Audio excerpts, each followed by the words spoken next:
آج کی جو ہماری کلاس ہے، ہمارا سبق ہے، پہلا درس ہے جو ہم سٹارٹ لیتے ہیں، اور آپ کو معلوم ہے کہ ہم جب بھی کوئی نیکی کا کام کرنے لگتے ہیں تو ہمیں قرآن میں حکم دیا جاتا ہے کہ تم اس سے پہلے اعوذ باللہ بھی پڑھو اور بسم اللہ پڑھو، اللہ کی پناہ بھی مانگ،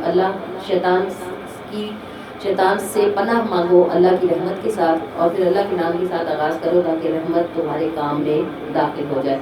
تو ہم آج کے جو ہمارا تفسیر قرآن کا پہلا سبق ہے، اس کا آغاز ہم اعوذ باللہ من الشیطان الرجیم کے ساتھ کرتے ہیں کہ ہم اعوذ باللہ پڑھتے کیوں ہیں، اس کے پڑھنے کا نفع کیا ہے، اور اس کے پڑھنے سے کون کون سے نقصانات دور ہو جاتے ہیں۔ یعنی جب ہم دروازے میں قدم رکھیں تو ہم پہلا قدم ہمارا کیا ہو۔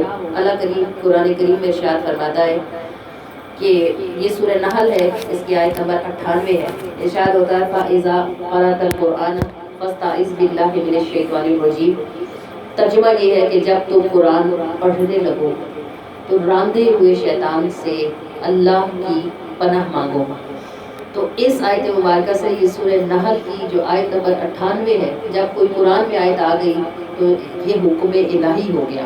یعنی اللہ فرماتا ہے کہ تم ہر کام سے پہلے بسم اللہ شریف پڑھو، خاص طور سے جب تلاوت قرآن کرنے بیٹھو تو پھر فَإِذَا قَرَأْتَ الْقُرْآنَ فَاسْتَعِذْ بِاللَّهِ مِنَ الشَّيْطَانِ الرَّجِيمِ، اور جب تم تلاوت قرآن کرنے لگو تو اللہ پاک سے پناہ مانگ لو شیطان کے شر سے۔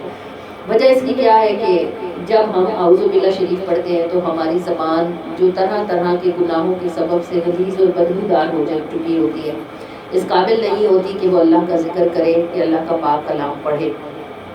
جب ہم قرآن پڑھنے بیٹھتے ہیں تو ہم کیا اہتمام کرتے ہیں؟ ہمارا لباس پاک، پہلی یہ کہ ہم خود پاک ہوں، پھر ہمارا لباس پاک ہو، پھر جس جگہ ہم بیٹھے ہیں وہ پاک ہو، پھر ہم باوضو ہوں، اس کے بغیر ہم قرآن کو ہاتھ نہیں لگاتے۔ یعنی بیرونی طور پر جس قدر پاکی جن جن چیزوں کی ضروری ہے، جگہ کی، لباس کی، ہم سب کر لیتے ہیں۔ تو پھر جب ہم جس زبان سے ہم نے قرآن پڑھنا ہے اسے بھی تو پاک ہونا چاہیے نا، کیونکہ قرآن کے الفاظ اس پر جاری ہوں گے۔ تو اللہ کریم نے کرم فرماتے ہوئے ہمیں یہ بتایا کہ پانی کے ساتھ تم طہارت کر لو گے، وضو کر لو گے، لباس تبدیل کر لو گے، جگہ کا اہتمام کر لو گے، مگر اس زبان کا کیا کرو گے جس پر ناپاکی اور گندگی کی تہیں چڑھی ہوئی ہیں۔ تو فرمایا کہ جب تلاوت قرآن کرنے لگو تو پہلے اعوذ باللہ من الشیطان الرجیم پڑھ لیا کرو، تاکہ اس کی برکت سے تمہاری زبان سے گناہوں کی پلیتی اور ناپاکی دور ہو جائے، اور پھر تم اللہ کی بارگاہ میں عرض اور معروض کرنے کے قابل ہو جاؤ۔ تو یہ اللہ کریم کا حکم ہو گیا۔ پھر یہ کہ رسول اللہ صلی اللہ علیہ وآلہ وسلم اور صحابہ کرام اور ساری امت ہمیشہ اس بات پر عمل کرتی رہی۔ تو معلوم ہوا کہ اعوذ، جس کو تعوذ بھی بولا جاتا ہے، تعوذ اور تسمیہ یہ لفظ آپ سنتے ہوں گے، تو معلوم ہوا کہ یہ تعوذ پڑھنا سنت بھی ہے۔ پھر جس طرح جب ہم اللہ کی بارگاہ میں کچھ عرض معروض کرنے لگے تو اعوذ باللہ کے سوا نہیں کرنا چاہیے، یعنی اعوذ باللہ پڑھنا اللہ سے گویا تلاوت کرنے کی اجازت لینا ہے۔ پھر اعوذ باللہ شریف میں جب ہم اس کو شروع کرتے ہیں تو اعوذ کا لفظ اوز سے نکلا ہے، اس کا معنی ہوتا ہے التجا کرنا، کسی کی پناہ میں آنا۔ تو جب ہم اعوذ باللہ شریف پڑھتے ہیں تو گویا ہم کہتے ہیں کہ اے اللہ اعوذ باللہ، میں اللہ کی پناہ مانگتی ہوں۔ تو پناہ کس کی مانگی جاتی ہے؟ جو طاقتور ہوتا ہے، قادر ہوتا ہے، جو پناہ دے سکتا ہے اس سے پناہ مانگی جاتی ہے۔ بڑی عجیب بات ہے کہ ہر بیماری کا توڑ، ہر مرض کی دوا کوئی جڑی بوٹی میں ہے، کوئی دم درود میں ہے، کوئی جھاڑ پھونک میں ہے، کوئی بٹھانے میں ہے، کوئی ملنے میں ہے، لیکن اللہ پاک نے شیطان کے شر سے بچنے کے لیے کسی چیز کا اور حکم نہیں دیا، بلکہ کہا کہ مجھ سے پناہ مانگو۔ اس کا مطلب یہ ہوا کہ یہ مردود کسی اور چیز سے قابو نہیں آ سکتا۔ دیکھیں قرآن ہی میں اللہ کہتا ہے کہ تم برائی کو بھلائی کے ساتھ دفع کرو، یعنی جو تمہارے ساتھ برا کرے تم اس کے ساتھ اچھا کرو، یہاں تک کہ اس کی انصاف پسند فطرت خود سمجھ لے کہ وہ غلط ہے اور تم ٹھیک ہو۔ تو جس کی برائی پر بھلائی کی جائے وہ جب دوست بنتا ہے تو ایسا دوست بنتا ہے کہ زندگی بھر ساتھ نہیں چھوڑتا۔ تو کسی کی بھی شر سے اس کے ساتھ خیر کر کے بچا جا سکتا ہے، لیکن یہ شیطان ایسا ملعون ہے کہ اس کے ساتھ کوئی خیر نہیں کی جا سکتی، اور یہ کسی خیر سے قابو آنے والا ہے بھی نہیں کہ یہ جب جنت سے اترا تھا تو یہ قسم کھا کے اترا تھا کہ میں تیرے بندوں کو بہکاؤں گا، انہیں گمراہ کروں گا، اور انہیں گمراہ کرنے کے لیے سیدھے راستوں پر بیٹھوں گا۔ یہ بڑی عجیب و غریب بات تھی۔ اس نے کہا میں انہیں گمراہ کروں گا اور میں سیدھے راستوں پر بیٹھوں گا۔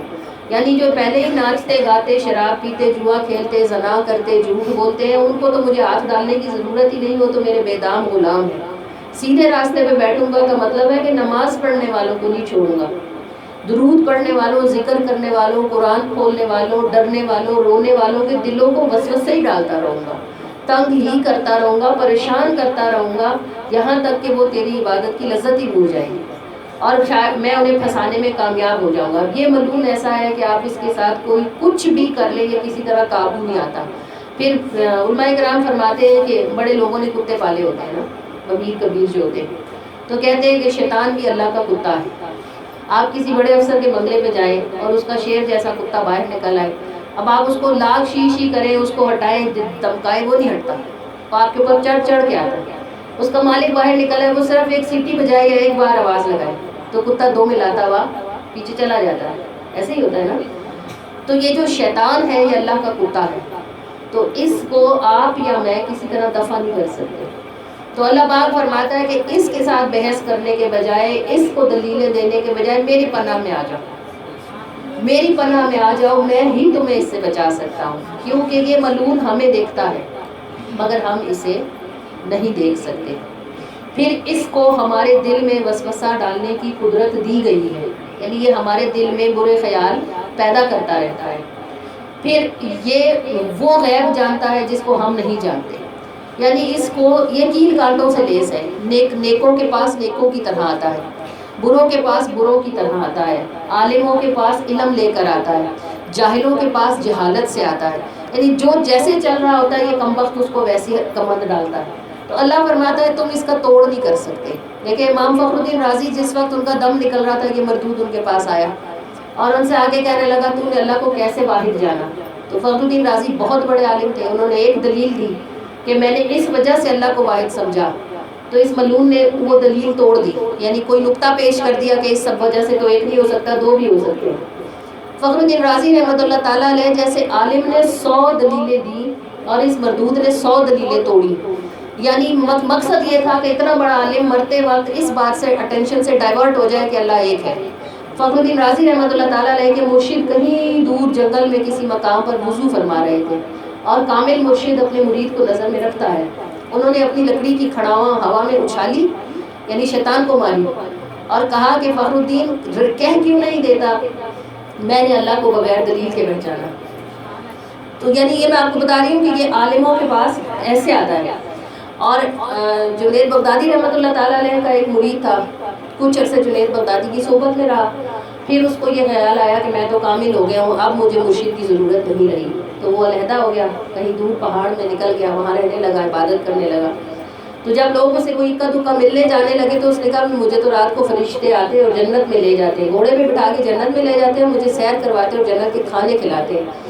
تھوڑے دنوں میں یہ بات پھیل گئی کہ بھئی ان صاحب کو تو جنت کے فرشتے لینے کے لیے آتے ہیں اور ان کو جو ہے وہ سیر کرواتے ہیں جنت کی۔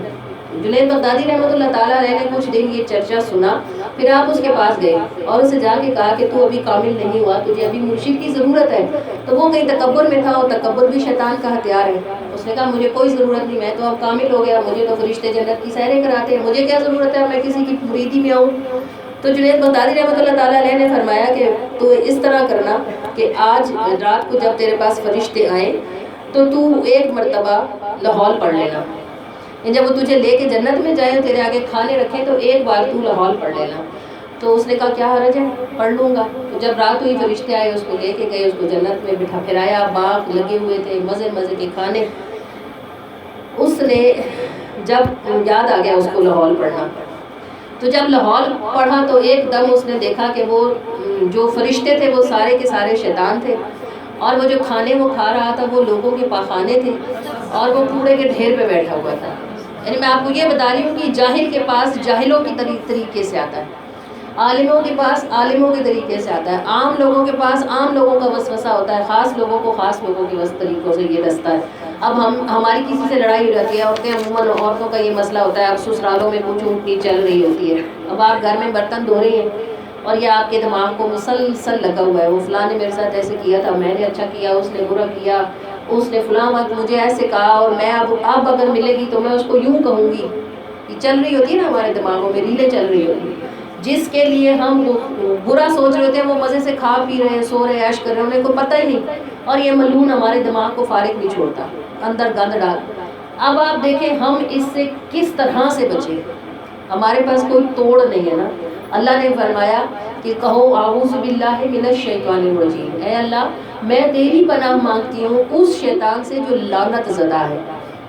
یہ اعوذ کا معنی پناہ لینے کا. آپ دنیا میں کسی ملک کے پاس چلے جائیں، کسی وڈیرے، کسی چودھری کے پاس، اس کو جا کے کہیں کہ مجھے فلاں بندے سے خطرہ ہے اور آپ جو ہے اس شہر کے حاکم میں آپ کا ادھر زور چلتا ہے تو مجھے اپنی پناہ دے. وہ پھول جائے گا نا، کہے گا بھی اس نے تو مجھے بڑا سمجھا ہے. ویسے دے نہ دے لیکن اب اپنی عزت کے لیے آپ کو پناہ دے گا. تو جب کوئی سب زمانوں زمینوں آسمانوں سے بڑے اللہ سے پناہ مانگے گا تو اللہ تو پناہ دے گا نا، اللہ پاک بچائے گا. صرف اتنی سی بات ہے کہ اعوذ باللہ کو زبان سے نہیں پڑھنا چاہیے، اعوذ باللہ کو دل سے پڑھنا چاہیے. جب آپ کہیں اعوذ باللہ من الشیطان الرجیم تو آپ کے اندر ریل چلتی ہو کہ آپ کس کی پناہ مانگ رہی ہیں، اس اللہ کی جس نے اس شیطان کو پیدا کیا. تو جو پیدا کرتا ہے وہ تو ہر بٹن ہر پرزے کو جانتا ہے نا، اس کو پتہ ہے کون سا بٹن دبائے گا تو یہ آپ سے آف ہو جائے گا. اعوذ باللہ من الشیطان الرجیم، اللہ کی پناہ مانگتی ہوں اس شیطان سے جو رجیم ہے. اب یہ رجیم کا معنی ہوتا ہے رحمت سے دور کیا گیا. جب شیطان کو اتارا گیا تھا جنت سے، اللہ پاک نے کیا فرمایا تھا؟ اخرج فانک رجیم، فرمایا دور ہو جا یہاں سے، دفع ہو جا، دور ہو جا کہ تو مردود ہے. مردود کا مطلب ہوتا ہے وہ ذات یا وہ چیز جس کو رحمت سے دور کر دیا گیا ہو. لعنت کا یہی معنی ہوتا ہے. شیطان لعنتی ہے کیونکہ اس پر اللہ کی لعنت ہے، اللہ کے فرشتوں کی لعنت ہے، اور قیامت تک سب مومن مسلمانوں کی لعنت ہے. تو جو لعنت والا ہے وہ رحمت سے دور ہے. جہاں لعنت والا ہوگا وہاں رحمت نہیں ہوگی. تو جب ہم اللہ سے یہ کہیں گے کہ اے اللہ اس لعنت والے سے ہمیں دور کر دے، تو اللہ پاک ضرور اس پناہ کے مانگنے والے کو پناہ عطا فرمائے گا. جب کمزور شخص کسی بڑی مصیبت میں پھنستا ہے تو وہ کسی قوت والے کی پناہ لیتا ہے، اور اگر چھوٹی مصیبت ہو تو چھوٹی بندے یعنی عام پولیس والے سے مدد لے لے، یا کسی عام چھوٹے موٹے وڈیرے سے، جاگیردار سے، کسی ملک، کسی چودھری سے، کسی ٹوانے سے، کسی سے مدد لے لے. مسئلہ دور اس پناہ کے مانگنے والے کو پناہ عطا فرمائے گا. جب کمزور شخص کسی بڑی مصیبت میں پھنستا ہے تو وہ کسی قوت والے کی پناہ لیتا ہے، اور اگر چھوٹی مصیبت ہو تو چھوٹی بندے یعنی عام پولیس والے سے مدد لے لے، یا کسی عام چھوٹے موٹے وڈیرے سے، جاگیردار سے، کسی ملک، کسی چودھری سے، کسی ٹوانے سے، کسی سے مدد لے لے. مسئلہ اگر بڑا ہو تو پھر ڈپٹی کمشنر تک جانا پڑتا ہے، اور اس سے بھی بڑی کوئی بات ہو تو صدر پاکستان تک بھی بات پہنچانی پڑتی ہے نا. اسی طرح جب شیطان کے پھندے میں بندہ پھنس جائے، اس کو پتہ ہو کہ مجھ سے کام غلط ہو رہا ہے، جب ہو بھی رہا ہو. ہمارا بڑا مسئلہ یہ ہے کہ ہم گناہ کر رہے ہوتے ہیں اور مایوس ہو رہے ہوتے ہیں. غلطی کر بھی رہے ہوتے ہیں اور ساتھ مایوس بھی ہوتے ہیں.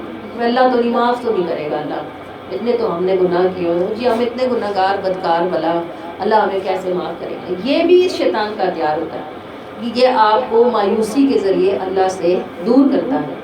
حالانکہ اللہ پاک کی بخشش کا کیا عالم ہے. موسیٰ علیہ السلام نے پوچھا تھا اللہ پاک سے کہ اللہ پاک گناہ گاروں کے گناہوں اور تیری رحمت کا عالم کیا ہے. اللہ نے فرمایا موسیٰ پیچھے دیکھو. پیچھے دیکھا تو ایک بہت بڑا سمندر تھا، اس کے بیچ میں ایک چھوٹا سا جزیرہ تھا، اس جزیرے پر ایک درخت تھا، اس درخت پر ایک چڑیا بیٹھی ہوئی. اللہ نے فرمایا اے موسیٰ میرے بندوں کے گناہ ایسے ہیں جیسے اس چڑیا کی چونچ میں مٹی، اور میری رحمت ایسے ہے جیسے یہ سمندر. تو مجھے کیا فرق پڑتا ہے؟ چڑیاں اگر سارے جہان کی چڑیاں جمع ہو کر اپنی چونچوں سے سمندر میں مٹی ڈالیں تو کوئی سمندر خشک ہوتا ہے؟ اس کو تو کوئی فرق نہیں پڑتا نا. تو اب اس پہ قیاس کر لیں کہ ہم کتنے بھی گناہ گار کیوں نہ ہو جائیں، جب اللہ سے معافی مانگیں گے اللہ تعالی ہمیں معاف کرے گا. این گناہ کے بیچ میں اگر آپ کہہ دیں اعوذ باللہ من الشیطان الرجیم، اللہ پاک یہ گناہ شیطان کی وجہ سے ہو رہا ہے، تو مجھے اس گناہ سے بچنے کی توفیق عطا فرما دے، تو اللہ پاک اس گھڑی میں بھی آپ کو شیطان سے بچا لے گا. ایک رسول اللہ صلی اللہ علیہ وسلم کے زمانے میں دو صاحب آپس میں لڑ پڑے، تو لڑائی میں شدت آئی. اور ایک صاحب کو اتنا غصہ آیا کہ ان کی ناک کے نتنے پھولنے شروع ہو گئے، ان کا رنگ سرخ ہو گیا اور وہ بری طرح یعنی جوش میں بھر گئے. تو حضور علیہ الصلوۃ والسلام نے اپنے ایک صحابی تھے، غالباً حضرت معاذ تھے، ان سے کہا کہ اگر یہ اعوذ باللہ پڑھ لے تو اس کا غصہ ٹھنڈا ہو جائے گا.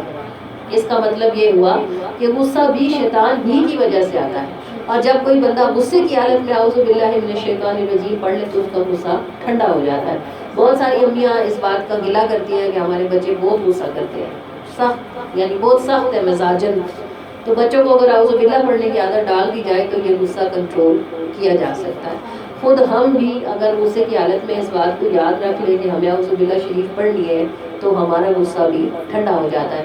اور بہت سارے معاملات غصے سے ہی خراب ہو جاتے ہیں. جب غصہ اترتا ہے تو پتہ چلتا ہے کہ بات تو ٹھیک ہے، کچھ بھی نہیں تھا اور اتنا بڑا نقصان ہو گیا. تو کس وجہ سے ہوا کہ یہ مردود جو کرنا چاہ رہا ہوتا ہے وہ انسان کو اچھال کے کر لیتا ہے.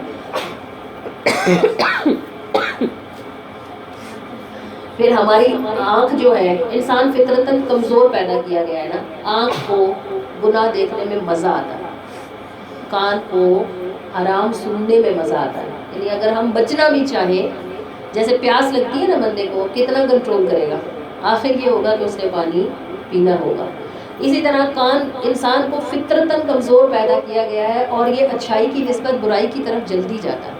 آپ دیکھیں ابھی ہمارے میلاد ہوتے ہیں، جنرل سی بات ہے کہ ہم لیٹ ہو جاتے ہیں، 8 بھی بج جاتے ہیں، 9 بھی بج جاتے ہیں. تو اس پہ ہمیں یہ اعتراض سننے کو ملتا ہے کہ میلاد اتنا لیٹ ہو جاتا ہے، عورتوں کو جلدی گھر جانا چاہیے، مغرب کے بعد باہر نہیں ہونا چاہیے. اور آپ ہی اگر اپنی فیملی کی شادیوں میں کہیں جائیں تو رات کو 2 بھی بجتے ہو، نہ عورتوں کو ہوش ہوتی ہے نہ مردوں کو ہوش ہوتی ہے. بیٹھے ہیں، مست ہیں، لگے ہوئے ہیں، ہنس رہے ہیں، کھا رہے ہیں، بول رہے، کسی کو نہیں پتا کہ رات آدھی سے زیادہ گزر چکی ہے. جہاں حلال بات ہو رہی ہوتی ہے، ذکر ہو رہا ہوتا ہے، رحمت ہو رہی ہوتی ہے، ادھر کا اعتراض ہوتا ہے. اور جدھر حرام ہو رہا ہوتا ہے ادھر کسی کو ہوش نہیں ہوتی. اس کی وجہ یہ ہے کہ انسان فطرتاً گناہوں کی طرف زیادہ ملوث ہوتا ہے بنسبت نیکی کے. تو جب کان کو حرام اچھا لگتا ہو، آنکھ کو بھی اچھا لگتا ہو، ہاتھ کو اچھا لگتا ہو، زبان کو اچھا لگتا ہو، پاؤں کو اچھا لگتا ہو، تو بندہ کیسے بچے؟ پھر اللہ نے آپ کو یہ چابی دی کہ کتنا چھوٹا سا کلمہ ہے، اس کے 4 حرف ہیں. اعوذ باللہ من الشیطان الرجیم. غیبت کرنے کو جی چاہتا ہے یا غیبت ہو رہی ہے، کسی کی پیٹھ پیچھے بات کر رہے ہیں اور ایک دم یاد آیا کہ یہ تو بہت سخت گناہ ہے. خاص طور سے رمضان آ رہا ہے، اس بات کو دھیان سے سن لیں کہ ہم لوگ صرف پیٹ کا روزہ رکھتے ہیں، یعنی صرف بھوکے رہتے ہیں اور روزے سے ہمیں کوئی فیض نہیں ملتا، کیونکہ ہماری اکثر لوگوں کی زبانوں سے روزے کے دوران بھی غیبت نکل جاتی ہے. اللہ کریم ہمیں بچنے کی توفیق عطا فرمائے. بہت سارے ایسے ہوتے ہیں جو روزوں میں مستقل موبائل پر ہوتے ہیں. ٹچ موبائل بذات خود ایک بہت بڑی لعنت ہے، بلکہ میں سمجھتی ہوں دجال فی زمانہ یہی ہے. اگر ہاتھ میں آ جائے تو رکھا ہی نہیں جاتا، 6 گھنٹے 2 گھنٹے اسی پہ لگے رہو، پتہ ہی ایک چیز سے دوسری، دوسری سے تیسری، تیسری سے چوتھی نکلتی چلی جاتی ہے. کتنی حلال ہوتی ہے بیچ میں سے، مگر کتنی حرام بھی ہوتی ہے. آپ ایک چیز دیکھ رہے ہیں، آپ کو نہیں پتا کہ اس کو کلک کریں گے اوپر تو نیچے کیا آ رہا ہے. اب بھلے ایک نظر بھی پڑھ تو جاتی ہے. تو اس نظر کے پڑھنے سے کیا ہوتا ہے؟ میں وہ برسبیل تذکرہ ایک بات آئی تو آپ کو بتاتی ہوں. میں نعتیں لکھتی ہوں الحمدللہ، ہر پیر شریف کو میری اللہ کریم کا کروڑوں بار شکر ہے، مجھے آقا کریم عطا فرماتے ہیں. ایک دن ایسی موبائل پر کام ہے، میرا گروپ ہے، مجھے بہت کچھ اس طرح سے دیکھنا ہوتا ہے، اٹھانا ہوتا ہے، اور وہ کلپ آگے کرتے کرتے کوئی بھارت کے کوئی انڈیا کے کچھ لڑکے تھے اور وہ کچھ ایک لڑکے کے ساتھ کوئی مستی کر رہے تھے، کوئی تماشا کر رہے تھے. وہ مجھے سمجھ نہیں آئی. جب میں نے اس کلپ کو ایک بار دیکھا تو مجھے پتہ نہیں چلا کہ جب یہ تار چھوڑتے ہیں تو یہ کیوں شور مچاتے ہیں. وہ کچھ تار تھی جس کو وہ چھوڑتے تھے، وہ تار اوپر جاتی تھی تو اس کے ساتھ وہ شور مچاتے تھے. مجھے سمجھ نہیں آئی کہ یہ شور کیوں مچا رہے ہیں. مجھ سے غلطی یہ ہوئی کہ اگر میں نے ایک بار دیکھ لیا تھا، ایک نظر معاف ہوتی ہے نا، دوبارہ دیکھیں تو وہ انٹینشن ہوتی ہے، انٹینشنلی ہوتی ہے، اس کا گناہ ہوتا ہے. میں نے اس کو دوبارہ کلک کیا تو وہ کچھ غلط کر رہے تھے اور میں نے اس کو دیکھ لیا. اب دیکھ تو لیا، بڑا استغفار کیا، توبہ کیا کہ غلطی ہوگی، جانے ہی دیتی میں نے اس کو دیکھا کیوں دوبارہ. وہ بتا رہی ہوں نا کہ انسان کی فطرت آنکھ ہے، وہ دیکھنا پسند کرتی ہے. وہ کوئی کمزور لمحہ ہوتا ہے جس میں بندہ اس کی پکڑ میں آ جاتا ہے. تو وہ دیکھ لیا، میں نے چیک تو کر لیا کہ یہ ہنس کیوں رہے ہیں، کر کیا رہے ہیں، لیکن غلط تھا، غلطی ہو گئی تھی. اب بڑی معافی شافی اس وقت بھی مانگی، توبہ کی، لیکن اب ایسا ہوا کہ جب پیر کا دن آیا تو اب الحمدللہ 10 سال ہو گئے مجھے. اب نعت لکھنے میں مسئلہ نہیں ہوتا، میں لکھ لیتی ہوں، لے کے بیٹھتی ہوں تو دماغ میں بس جیسے اترتی جاتی ہے اور میں اس کو لکھتی جاتی ہوں. اب اس دن ایسا ہوا کہ میں کاغذ قلم لے کے بیٹھی اور حسب معمول اللہ پاک سے کہا کہ حبیب کی بارگاہ میں بھیجنا ہے، ہدیہ عطا فرمائیں. جب آنکھیں بند کی تو بجائے نعت کا مصرع آنے کے وہ منظر میری آنکھوں کے آگے چلنا شروع ہو گیا. تو مجھے پتہ چلا کہ میری غلطی کی سزا مجھے ملے گی. تو وہ ٹائم ایسا نہیں تھا، درس قریب تھا بالکل، میرے پاس مشکل سے آدھا گھنٹہ تھا، مجھے نعت بھی لکھنی تھی، فرا نے سر بھی بنانا تھا، اور ہم نے اسے درس میں پڑھنا تھا. بڑی دل کی گہرائیوں سے میں نے توبہ کی کہ اللہ پاک مجھ سے غلطی ہوئی، انجانے میں ہوئی مگر ہوئی، مجھے نہیں کرنی چاہیے تھی، مگر آپ مجھے اس کی سزا نہ دیں، مجھے معافی عطا فرمائے اور مجھے نعت لکھنے سے محروم نہ کریں. اگلی گھڑی میں اللہ کریم اور مہربان ہے، الحمدللہ جو جس طرح آتی تھی اس طرح آنی شروع ہو گئی. تو یہ میں ایک بات آپ کو بتا رہی ہوں، یعنی اگر ایک چیز کو نان انٹینشنلی دیکھنے سے انسان کا ذہن ایسے ڈائیورٹ ہوتا ہے. اب جو مسلسل یہ کام کرتے ہیں یہ سوچے کہ ان کی ذہنی سطح کہاں تک پہنچتی ہوگی. یہ صرف ایک مثال تھی. تو یہ شیطان انسان کو وہاں سے پکڑتا ہے جدھر سے بندے کو یعنی وہم و گمان نہیں ہوتا، اور ہر کسی کو کہیں نہ کہیں سے پکڑ لیتا ہے. سب انسان ہے اور کمزور پوائنٹ سب میں کہیں نہ کہیں موجود ہے. اللہ نے ہمیں اس مردوم سے بچنے کے لیے کہ ہم اپنی آنکھوں کو بھی حرام سے بچائیں، اپنے ہاتھوں کو، اپنی زبان کو، اپنے پاؤں کو روکنے کی کوشش کریں. نہ روک سکے تو ہمیں چاہیے کہ ہم اعوذ باللہ من الشیطان الرجیم کو پڑھ لیا کریں. اعوذ باللہ شریف پڑھنے میں جو ہمارے پاس جو نکات انہوں نے یہاں تحریر کیے ہوئے ہیں وہ یہ ہے کہ مومن کا دل اللہ تعالیٰ کی تجلی گاہ ہے اور اللہ تعالیٰ کا باغ ہے. اور جیسے کہ حدیث قدسی میں آتا ہے کہ اللہ پاک فرماتے ہیں کہ جنت ہمارا باغ ہے. اللہ تعالیٰ نے جنت سے ہماری وجہ سے شیطان کو نکالا. جنت میں مومن جائیں گے نا تو اللہ نے ہماری وجہ سے شیطان کو جنت سے نکالا. اب ہمارا دل اللہ کا باغ ہے تو ہمیں چاہیے کہ اللہ کے لیے شیطان کو اپنے دل سے نکال باہر کریں. اس کی کوشش کرتے رہیں اور کثرت کے ساتھ اعوذ باللہ شریف کا ورد کرتے رہیں تاکہ اللہ کریم اس کی برکت سے ہمیں شیطان مردود لعین کے شر سے بچنے کی توفیق اور سعادت عطا فرمائے. اور یہ کوئی ایسا آسان کام نہیں ہے، بہت مشکل کام، بہت ہی مشکل، اسپیشلی ہم مسلمانوں کے لیے. مجھے آج کسی نے ایک ویڈیو کلپ بھیجا، اس میں کوئی ٹرین تھی امریکہ میں کہیں چل رہی تھی اور وہ اتنے خوبصورت رستوں سے گزر رہی تھی، جھرنے تھے، کھیت تھے، باغ تھے، اور ٹرین کے اندر وہ جو نعمتیں ان کے منہ کے آگے رکھ رہے تھے. تو مجھے اپنے آقا کریم کی حدیث یاد آئی ہے. آپ صلی اللہ تعالیٰ علیہ وسلم فرماتے ہیں کہ دنیا مومن کے لیے قید خانہ ہے اور کافر کے لیے جنت ہے. تو میں نے سوچا کہ جو بھی کچھ ان کو ملے یہی مل جائے. اس سے بہت اعلیٰ درجے کی نعمتیں اللہ پاک نے مسلمانوں کے لیے آخرت میں سنبھال رکھی ہے. یہاں کی نعمتیں تو عارضی ہیں، فانی ہے، ختم ہو جائے گی. کوئی کتنا بھی عیش میں ہو مرتا ہے تو مٹی میں ہی جاتا ہے نا. لیکن جب کوئی مسلمان مومن مرتا ہے تو مرنے کے بعد اسے وہ سب مل جاتا ہے جس کی کبھی اس نے دنیا میں خواب بھی نہیں دیکھے ہوتے. تو ہم الحمدللہ یہ بظاہر سوچنا بڑا مشکل لگتا ہے کہ اللہ اس چیز کو کیسے چھوڑے، اس بات سے کیسے بچے، یہ والا گناہ ہو گیا، یہ والی غلطی ہو گئی، کیا کریں. لیکن جب ہمیں اللہ پاک نے فرمایا کہ تم گناہوں کو آسمان تک لے جاؤ. اللہ پاک فرماتے ہیں حدیث قدسی ہے، فرمایا ہے میرے بندے اگر تیرے گناہ زمین کو بھرے، پھر زمین اور آسمان کے درمیان ساری جگہ کو بھر دے، پھر آسمان تک پہنچ جائے، پھر تو مجھے ایک بار کہے کہ اللہ مجھے معاف کر دے، تو میں تجھے ایسا بخشوں گا کہ مجھے پرواہ بھی نہیں ہوگی. اب یہ صرف مثال ہے، کسی بندے کے گناہ زمین کو نہیں بھر سکتے، پھر زمین اور آسمانوں کے درمیان کا فاصلہ پور نہیں کر سکتے، پھر آسمان تک نہیں پہنچ سکتے، مگر وہ اپنی رحمت کا بتاتا ہے کہ میں ایسا مہربان ہوں کہ تم اتنے گناہ کر کے مجھے کہو کہ معاف کر دے تو میں تمہیں ایسا بخشوں گا کہ مجھے کوئی پرواہ بھی نہیں ہوگی. تو ہم الحمدللہ میں اس بات پر آپ کو سب کو کہتی ہوں کہ ہم اس بات پر کتنا شکر کریں کہ اللہ نے ہمیں حضور کا امتی بنایا ہے. ہم اپنی زندگی کو ہی روتے رہتے ہیں، ہمارے پاس فلاں چیز نہیں، ہمیں فلاں کی تنگی، ہمیں فلاں کی کمی، ہمارے پاس یہ نہیں ہے. انہیں دیکھیں کتنے مزے کرتے ہیں، ان کو دیکھیں کیسے ان کی اچھا ملک ہے، صاف ستھرا ہے، پڑھے لکھے مہذب لوگ ہیں، یہ وہ دس ہے جو بھی کچھ ہے. ایک بندہ ہو جس کو سزائے موت ہو جائے اور اس کو کوئی 5 اسٹار ہوٹل میں رکھے تو سزائے اسے 5 اسٹار ہوٹل میں رہنے کا کیا مزہ، اس کو پتہ ہے میں نے پھانسی کے پھندے میں لٹکنا ہے. تو یہ کافروں کی زندگی دنیا میں ایسی ہی ہے. یہ 5 اسٹار ہوٹل میں رہ رہے ہیں، بہت مزے کر رہے ہیں، عیش کر رہے ہیں، مگر اس کے بعد ان کو جہنم کا ایندھن بننا ہے. اور الحمدللہ یہ مسلمان دنیا میں جھونپڑیوں میں رہ رہے ہیں، ظلم سہ رہے ہیں، کٹ رہے ہیں، مر رہے ہیں، پٹ رہے ہیں، لیکن کلمے کے ساتھ ایمان پر مرے تو آخرت کی ہمیشہ والی نعمتیں اللہ پاک نے مسلمانوں مومنوں کے لیے تیار کر رکھی ہیں. تو اللہ کریم کا کروڑ بار شکر ہے کہ اس نے ہمیں امید عطا فرمائی اور اس نے ہمیں اپنے تک پہنچنے کا راستہ عطا فرمایا. شاید کبھی ہم میں سے کسی نے شاید کبھی یہ نہ سوچا ہو کہ صرف اعوذ باللہ ہی کیا چیز ہے. مگر آپ آج اس بات کو سمجھیں کہ صرف اعوذ باللہ ہی آپ کو ہر گناہ سے روک سکتی ہے اور آپ کو اللہ کریم کا قرب عطا کر سکتی ہے. عین حالت گناہ میں، عین فلم دیکھتے ہوئے، عین ڈرامے کے پیک پر پہنچتے ہوئے، عین گانا سنتے ہوئے بھی اگر آپ کو خیال آ جائے کہ یہ گناہ ہے تو آپ پڑھ لیں اعوذ باللہ من الشیطان الرجیم، اللہ مجھے بچا لے، میں بچنے کی قدرت نہیں رکھتی. اللہ کریم آپ کو ضرور بچائیں گے.